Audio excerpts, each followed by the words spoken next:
Jangan lupa subscribe di YouTube channel Metro TV News dan juga nyalakan notifikasinya. Bidang teknologi, industri, dan lingkungan, Kementerian Pekerjaan Umum dan Perumahan Rakyat, Bapak Hendra Atmawijaya. Berikutnya, yang terhormat Bapak Direktur Operasi Pencarian dan Pertolongan Basarnas, Badan Nasional Pencarian dan Pertolongan, Bapak Brigjen TNI Wuryanto. Kemudian Bapak Direktur Pengelolaan Media, Kementerian Komunikasi dan berikutnya yang terhormat Bapak Direktur Operasi Pencarian dan Pertolongan Basarnas, Badan Nasional Pencarian dan Pertolongan, Bapak Brigjen TNI Wuryanto. Kemudian Bapak Direktur Pengelolaan Media, Kementerian Komunikasi dan Informatika, Bapak Nursodik Gunarjo. Jadi malam ini kami sampaikan kepada teman-teman media, kita akan mendapatkan keterangan pertama tentu saja update dari situasi data dan perkembangan penyelenggaraan operasi pencarian dan pertolongan Basarnas. Selanjutnya tadi pagi Bapak Kepala BNPB, Letjen TNI Suharyanto juga meninjau langsung dari udara dan jalur darat untuk melihat secara langsung kondisi infrastruktur yang terdampak guguran awan panas di Lumajang dan rencana-rencana percepatan pemulihan yang akan dikoordinasikan oleh Kementerian PUPR. Ini kita harapkan nanti dari Bapak Staf Ahli Menteri Bidang Teknologi, Industri, dan Lingkungan Kementerian PUPR, teman-teman media bisa mendapatkan informasi yang lebih detail. Selanjutnya juga kami juga menerima beberapa pertanyaan terkait dengan aksesibilitas komunikasi di lokasi terdampak yang dari beberapa laporan baik itu relawan maupun masyarakat setempat ada di beberapa tempat sinyal komunikasi akibat gangguan listrik itu terputus. Nah ini kami tadi berkomunikasi dengan Bapak Direktur Pengelolaan Media Kementerian Kominfo, sudah akan ada aksi tindak lanjut dari Kominfo terkait dengan pemulihan akses komunikasi ini. Baik, kami akan mulai dari update perkembangan situasi penyelenggaraan tanggap darurat. Pertama, hari ini Senin 6 Desember 2021, posko utama tanggap darurat sudah berdiri untuk melakukan koordinasi yang lebih baik dalam hal pendataan korban terdampak maupun untuk giat pencarian, penyelamatan, evakuasi, dan penanganan pengungsi. Malam ini juga jam 19.30 akan ada rapat koordinasi pertama di posko utama ini, di mana segenap stakeholder perwakilan kementerian lembaga, baik dari pusat, pemerintah provinsi, maupun perwakilan lembaga, organisasi, relawan, dan lain-lain akan segera berkoordinasi untuk menentukan siapa berbuat apa, di mana, kapan, sehingga proses giat kita di lapangan lebih terkoordinir.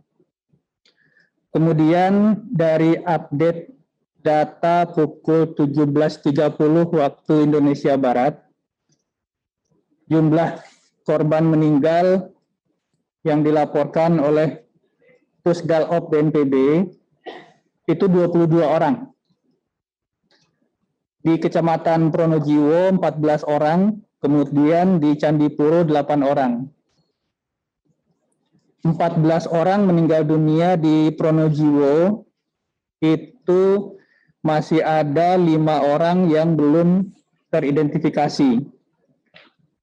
2 orang itu ada di RSUD Pasirian, dan 3 orang lainnya itu ditemukan di RT 16 RW 5 Curah Kobokan jam 14.15 waktu Indonesia Barat tadi. Selanjutnya 9 korban lainnya di Desa Pronojiwo yang sudah teridentifikasi saat ini sudah dimakamkan.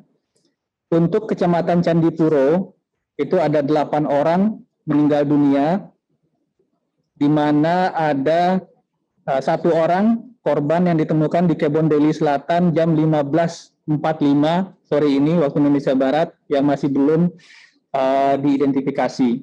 Sehingga kami ulangi, jumlah korban meninggal per pukul 17.30 adalah 22 orang. 13 orang diantaranya sudah dikenali, 7 lainnya masih dalam proses identifikasi. 12 orang yang sudah teridentifikasi itu sudah dimakamkan. Kami juga menerima laporan, sebagaimana disampaikan oleh Pusdalop BNPB, masih ada 27 korban hilang yang saat ini masih menjadi fokus pencarian oleh tim pencarian dan penyelamatan korban, dan total masyarakat terdampak baik itu di 2 kecamatan yang terdampak langsung guguran awan panas maupun di 8 kecamatan yang terdampak debu vulkanik sejumlah 5.205 orang. Untuk pengungsi saat ini jumlah masyarakat yang mengungsi di 19 titik pengungsian itu total 2.004 jiwa. Dengan rincian 305 di 9 titik Kecamatan Pronojiwo, kemudian 1.136 jiwa di 6 titik Kecamatan Candipuro, dan 563 jiwa di 4 titik Kecamatan Pasirian. Tentu saja untuk kebutuhan logistik dasar, permakanan, selimut, matras, dan lain-lain saat ini sudah terpenuhi, meskipun jika ada nanti penambahan kebutuhan, segenap perwakilan kementerian lembaga sudah sangat siap untuk memenuhi kebutuhan tersebut.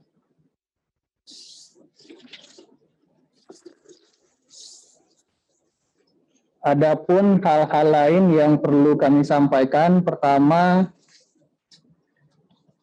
status tanggap darurat Kabupaten Lumajang sudah ditetapkan oleh Bupati Lumajang mulai dari 4 Desember sampai 3 Januari 2022. Kemudian Komando Tanggap Darurat Bencana Dampak Awan Panas dan Guguran Gunung Semeru itu dikomandoi oleh Komandan Distrik Militer 0821 Lumajang dengan Wakil Komandannya Danyon Infanteri 527.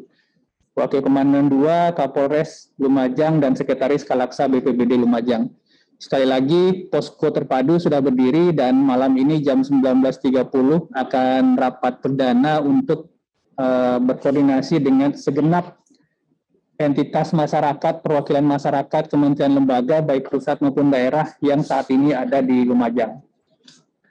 Demikian untuk informasi perkembangan status data dan penyelenggaraan tanggap darurat di Lumajang.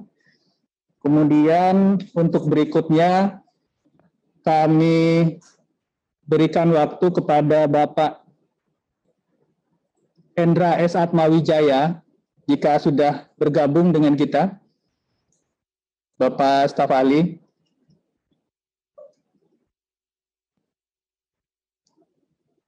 Kalau belum, mungkin kami berikan waktu dan tempat kepada Bapak Direktur Operasi Pencarian dan Pertolongan Basarnas, Bapak Brigjen TNI Wuryanto, untuk menyampaikan informasi-informasi yang mungkin diperlukan oleh teman-teman media terkait dengan operasi pencarian korban di Lumajang. Bapak Brigjen TNI Wuryanto, kami persilakan.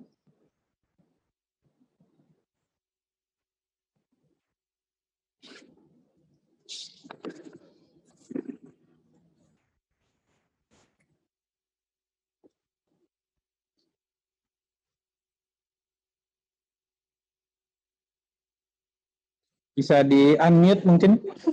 Ya, silakan Pak. Terima kasih. Selamat malam Bapak-Bapak yang sudah online ini.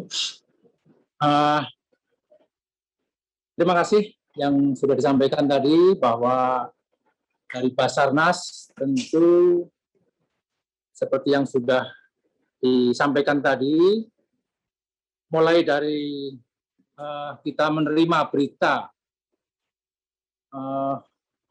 terjadinya guguran lava panas di Semeru, kita sudah melaksanakan menyiagakan terutama kita yang ada di Surabaya dan yang paling dekat berada di Pos SAR Jember. Dan dari kami sudah bergabung dengan Satgas Tanggap Darurat di posko di Lumajang. Saya kira sudah diketahui oleh mungkin Pak Bupati barangkali, termasuk Dandim selaku dan Satgas Tanggap Darurat barangkali. Seperti yang sudah disampaikan tadi bahwa sampai saat ini korban meninggal memang yang terbaru sampai 22 orang. Ya. Tentu untuk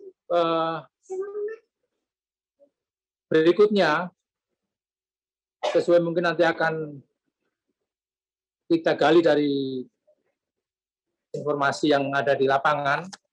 Jadi untuk diketahui juga bahwa di tanggap darurat untuk unsur SAR sudah tergabung cukup banyak di sana. Selain dari Basarnas, dari TNI Polri, dan dari potensi-potensi SAR yang ada di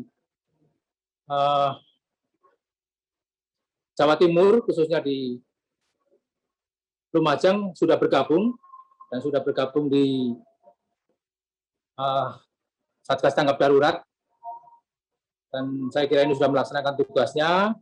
Untuk dari Basarnas sendiri sudah terkirim ada 4 tim, 3 dari Surabaya dan 1 dari Lumajang bergabung. Kemudian sejauh ini seperti yang sudah disampaikan, korban yang sudah ditemukan, terutama yang meninggal dunia tadi ada 22 orang, memang seperti yang disampaikan. Kemudian selain kita juga membantu masyarakat yang ke tempat pengungsian, namun demikian memang yang terutama nanti akan kita fokuskan kepada pencarian terhadap korban-korban yang dimungkinkan masih belum ketemu, sesuai dengan informasi di lapangan. Nanti kita akan laksanakan pencarian, kita bagi tentunya bagi sektor.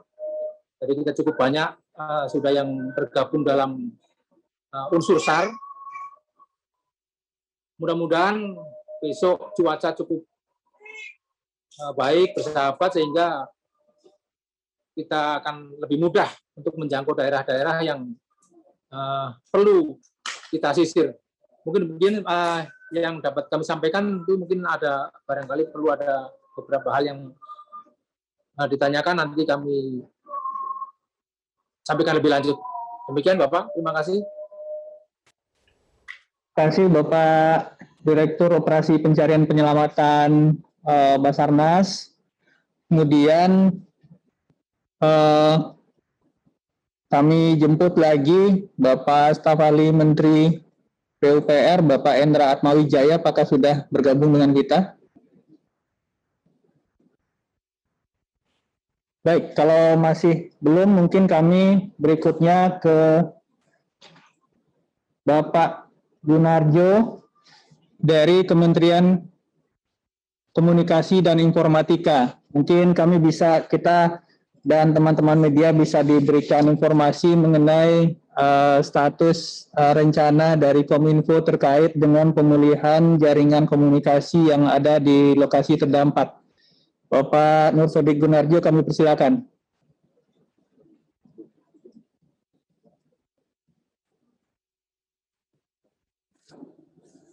Baik, terima kasih. Assalamualaikum warahmatullahi wabarakatuh. Selamat malam dan salam sejahtera bagi kita semua. Bapak dan Ibu yang saya hormati, bencana ini memang erat hubungannya ya dengan hal-hal yang terkait dengan kerisauan, kesedihan, keresahan, dan bahkan juga ketakutan. Karena memang saudara-saudara kita yang ada di Lumajang saat ini sedang mengalami hal tersebut. Oleh karena itu, Bapak dan Ibu, marilah kita bersama jangan semakin menyulitkan publik yang sedang sulit dengan info-info yang sifatnya infodemik atau justru info-info yang tidak benar, namun marilah kita bersama untuk ikut menyebarkan berita-berita yang menyejukkan, berita-berita yang menimbulkan semangat bagi saudara-saudara kita yang sedang terkena bencana. Oleh karena itu, Bapak dan Ibu, marilah kita lebih banyak lagi menyampaikan informasi-informasi yang sifatnya menenangkan publik, menjelaskan, kemudian memberikan petunjuk atau guidance bagaimana mereka untuk menghadapi situasi yang semacam ini, dan juga informasi-informasi yang memberikan petunjuk secara jelas dan benar apa yang harus dilakukan dalam situasi tanggap darurat ini. Tentu saja Bapak dan Ibu, semua hal yang saya sampaikan tadi memerlukan dukungan media. Ya, dukungan media, dan tentu saja adalah dukungan kita semua, masyarakat. Pemirsa, baru saja konferensi pers digelar oleh BNPB terkait dengan bagaimana perkembangan situasi terkini dari status Gunung Semeru. Yang pertama adalah mengenai korban jiwa sampai saat ini pada pukul 17.30 waktu Indonesia Barat. Korban meninggal terdata sebanyak 22 orang yang terdiri dari 14 jiwa di Pronojiwo, kemudian 8 jiwa di Candi Purwo. Dari jumlah 22 orang, 16 orang sudah teridentifikasi, sementara 6 lainnya masih belum teridentifikasi. Sementara untuk korban hilang saat ini berjumlah 27 orang, dan untuk korban terdampak sebanyak 5.205 warga. Untuk korban pengungsi tersebar di 19 titik berjumlah 2.042 jiwa. Dan kemudian tadi disampaikan bahwa sampai saat ini kebutuhan logistik di lokasi-lokasi pengungsian sudah relatif terpenuhi, dan sampai saat ini posko terpadu sudah berdiri dan malam nanti akan digelar rapat perdana dengan berbagai stakeholders. Setelah itu juga disampaikan oleh Basarnas bahwa seluruh potensi SAR yang ada di Provinsi Jawa Timur sudah dikerahkan ke Lumajang. Di antaranya ada 4 tim, 3 tim dari Surabaya dan 1 dari Lumajang.